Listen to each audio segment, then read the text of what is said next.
Hello friends, welcome to my channel. This is Charan. This is ASP.NET Core Reactjs and Redux tutorial series. Now in this video tutorial, I will explain how to enable or disable a button element using a user input text box or a checkbox element.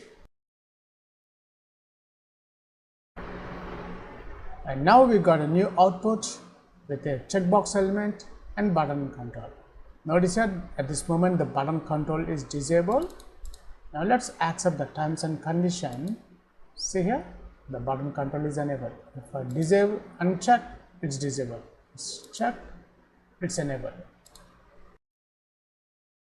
And here we got the output of our component. Notice the button control is disabled. Let's enter some text here. See, now the button control is enabled. If the text box is empty, the button control is disabled. If we add some text in the text box, and the button control is enabled. If you are a first time visitor to my channel, please subscribe to get the latest updates. Before continuing this video tutorial, I sincerely recommend please watch my previous React.js tutorials. You can find those video tutorials in my channel playlist. Now let's continue the today's tutorial. How to enable or disable a button element using an input text box value or with a checkbox element. I'm using Visual Studio 2019 to create a ASP.NET Core, React.js and Redux application. Just for the time saving, I have already created one application, which is this one, send data props. And these are the four folders and configuration files has been created automatically. Now in our project, there is a client app folder which contains a source folder. Let me expand the source folder. In this source folder contains a components. All our components I am adding in this folder. So first let's add one new component. Right click the component, add new item. I am selecting JavaScript file. Let's add the component name is enable disable ed button is my component name. Click add, and here we got our JavaScript file. Now to create a component, first we need to import a React class from the React library. So let's do that one. Import React from React library. After that, I am defining a class component ed button extends component. Then the class component contains a main method called render. Inside this render method, there is a return to display our data on the browser.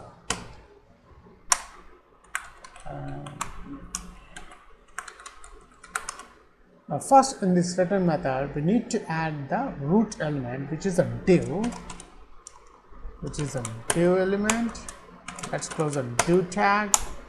After that, I'm adding one simple center tag to display our controls on the center of the browser.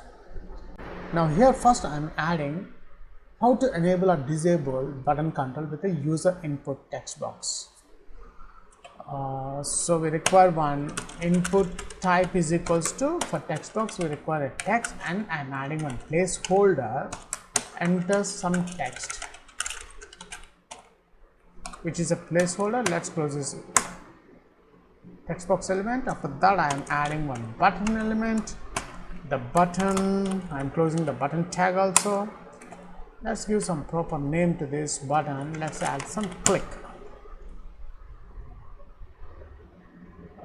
After that, we need to export default my component name.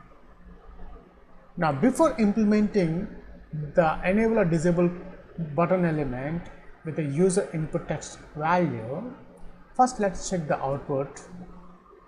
Before that, we need to configure our component in index.tsx file, TypeScript file. Solution Explorer. Here we got the index.ts file. Not this one, sorry.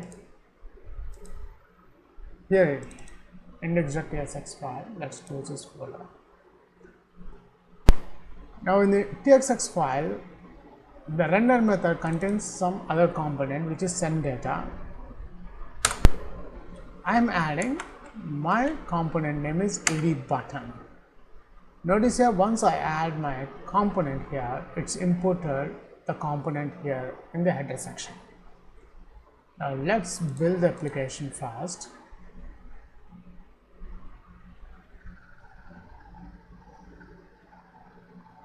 Now we check the output.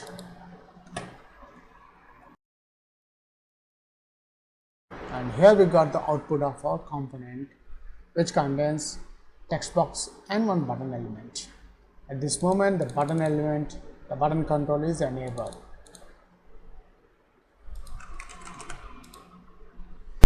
So now let's do the coding part.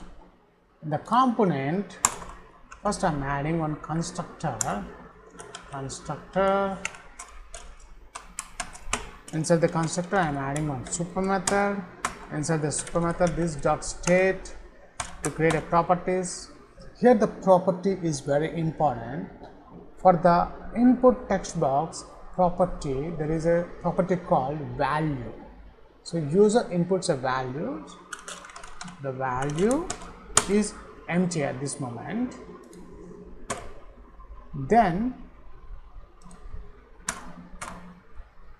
I'm adding some event or onChange event for the text box control. Text change. Let's add the text change, which is an event. This dot set state method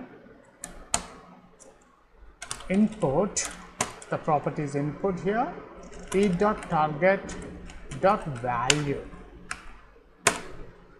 Now let's add this text change event for the text box element.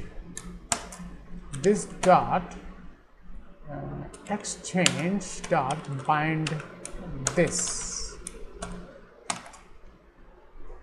and also here I forgot to add is equals to, and also we require the value we are passing from here. So value is equals to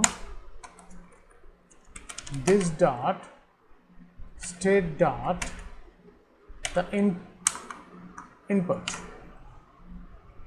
value, and we need to disable the button control if the value text box value is empty.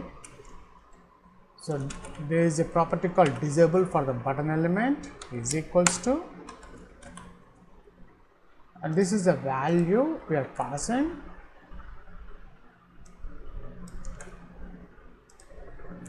If not, the condition is not. Let's save this file. We'll check the final output of this application on this application, and here we got the output of our component. Notice the button control is disabled. Let's enter some text here. See, now the button control is enabled. If the text box is empty, the button control is disabled. If we add some text in the text box, and the button control is enabled. Now the second condition is, second one is with the user checkbox. So instead of text box, I'm adding checkbox. Here we need to, instead of value, there is a property called check, and this check I'm adding here. We don't require the value.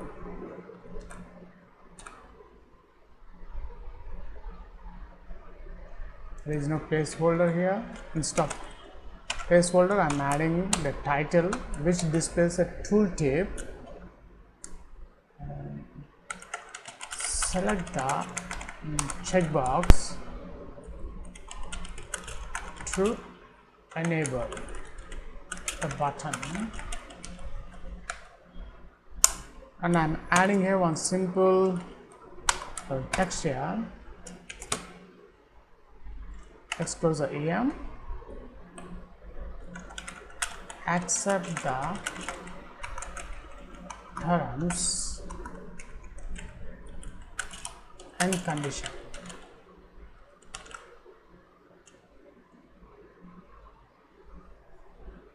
That's it. That's the only requirement. We need to add this property check. Check here and here also. On change. That's it. Let's save this file. We'll check the output. I'm reloading the browser. And now we got a new output with a checkbox element and button control. Notice that at this moment the button control is disabled.